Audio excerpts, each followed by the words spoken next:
Speed, bounce, and race day magic. Today, we're counting down our top 3 race day shoes. We'll talk about what we love, what we don't love, and one special wildcard mention. Come run with me. Change your mind, change your life.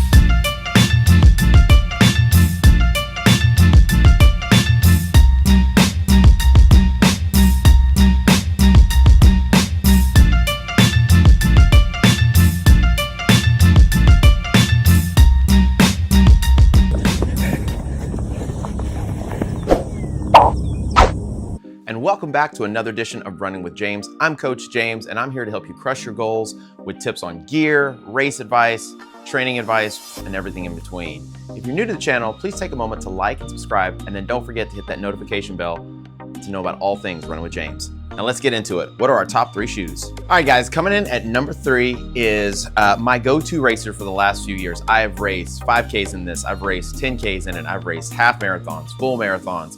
I've done high rocks races in it. I've done track workouts. This has been probably one of my favorite shoes for several different years, from the very first iteration all the way up to now. It was the original racer. It was the original super shoe, and that is the Vaporfly III. Now, this shoe is lightweight, coming in my size 10.5, 7.5 ounces. The stack height is a 38 millimeter in the heel, 30 in the forefoot. So it's got that higher stack height on it, 8 millimeter drop. It's a sweet drop. It's got that carbon fiber plate.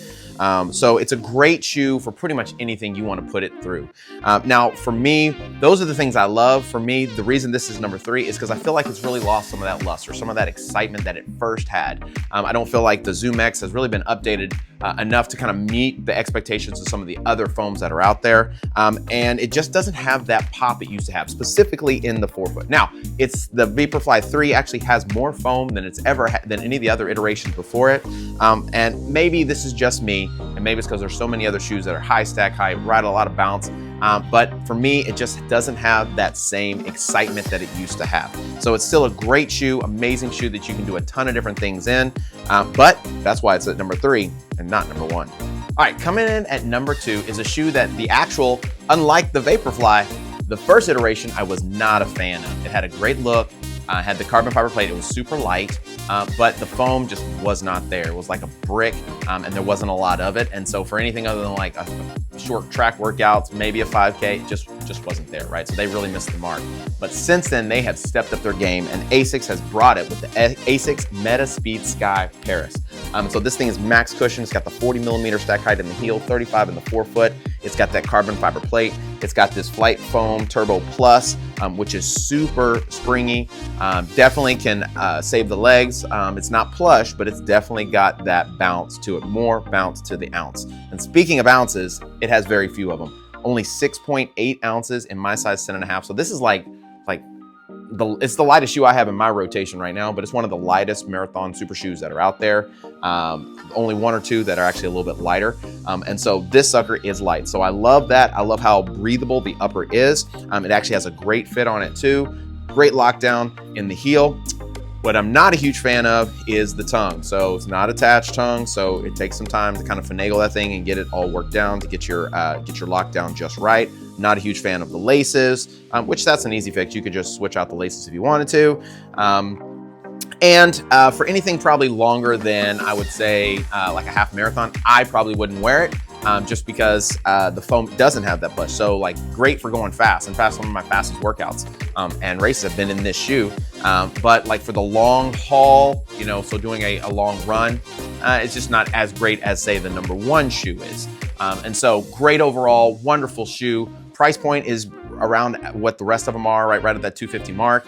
And so not nuts on the price, just like the Vaporfly. And so that's why it's made it to our number 2 on the list, the Metaspeed Sky Paris. Now, there is another version of this shoe. It's the Metaspeed Edge. And basically the only difference is the plate is a little further back, so it gives you a little bit different ride. And I think the foam is, the stack height on the foam is a little bit different. So, but other than that, this shoe is amazing. It's great. And if you have the ability, you should try it out. All right, guys, now coming in at number 1 is a shoe that I honestly didn't see coming this year. And what I mean by that is the first 2 versions of this shoe, wasn't a huge fan. The first one was okay. The second one was just like, bleh, right? It just couldn't stand up to some of the other, its predecessor, or its brother, I guess would be the name of it. And so that is the Nike Alphafly III, right? So this shoe is, it's got that Zoom X foam, 40 millimeter stack height in the heel. It's got that 32 millimeter stack height in the forefoot. And then it also has those Zoom Air pods. And I thought it was a gimmick when I first heard about it the first few years. You know, it's something they've had in different shoes, but it's legit. It is bouncy. The combination of that foam with those Zoom Air units makes this thing, they feel like moon boots. It gives me that first feeling I had when I first put on my first pair of super shoes and felt like I was going to like literally launch in the air. And so it also has that carbon fiber plate sandwich between the dual layers of Zoom X foam, and it has that atomic fit upper. So it's super breathable, very, very light, and it's got that sock-like fit. So I was talking earlier about that Vaporfly and how I was a huge fan. I think it was the second version you could customize your Vaporfly. And so I did that, and you were able to pick like what fit you wanted. Was able to get that atomic knit with that sock-like fit. I loved this shoe. This was probably my favorite shoe of all time. Maybe probably because I could just create my own version of it. But that's that upper that you have here. So it's their newest version of that atomic knit. So it's super lightweight, very breathable, and the bounce is there. Now, what I'm not a huge fan of, number one, is the weight.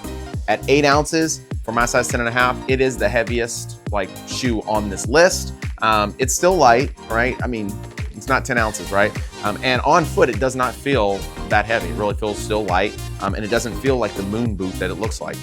So definitely once you get it on foot, it feels completely different than it may look or what the 8 ounce might say. And then the price, okay? So we're talking like $300 basically for this shoe, which is pricey. But to me, this is probably one of the pricier shoes that might actually be worth the price, because this is not just a shoe for elite runners. This is someone, if you're a beginner runner, if you're just trying to get a little bit faster, or if you're just looking for a shoe that's gonna help your legs not be exhausted, this is a shoe. You can run very slow in it. I've done very slow, long miles in it. I've done speed work, I've done track work, raced half marathons in it. It's definitely a marathon shoe. So this is a shoe that I think everybody could really benefit from, and you don't have to be like a superstar to really be able to feel the benefit of the technology that is in this shoe. So that's why the Nike Alphafly 3 is the #1 racer on our list. Now, I told you we were gonna have one more that was a wild card, that was a special mention. And honestly, this shoe probably should be #1, but just to be honest with you, I could not do that. I just could not, with a clear conscience, do it. And that is the Adidas Adizero Evo 1. This shoe for a size 10.5 comes in at 5.1 ounces. That is like light. I'm holding the shoe right now and I don't feel like I'm holding anything. It comes with this little bag you put it in, you put both shoes in. The bag, the shoes are heavier than the bag that it came with. It's nuts, right? So this shoe is super light. It's got that new Lightstrike Pro Evo foam that is super bouncy. It's got those Energy Rods 2.0 inside. And so this shoe is legit, okay? It has tons of new technology in it. Very light, very breathable. That upper is definitely see-through. And so for me, this shoe is awesome. It is like, it's the future for sure, right? So they put some great stuff into this. But I will say this, that outsole, super sticky. I literally put this thing on one of our boxes in the gym and was able to push the box with the shoe. Not with my hand on the box, but literally pushing the box with the shoe. That's how sticky this sucker was. But water, no way. I mean, you literally feel like you're probably gonna just slip, your feet are gonna come out from under you. So I really feel like they need to put those grooves, which I think they're doing on the #2.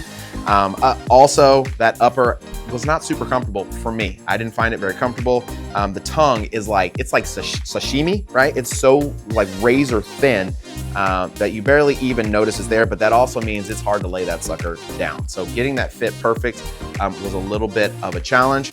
The foam is chef's kiss. I'm gonna tell you, the foam is legit on this thing.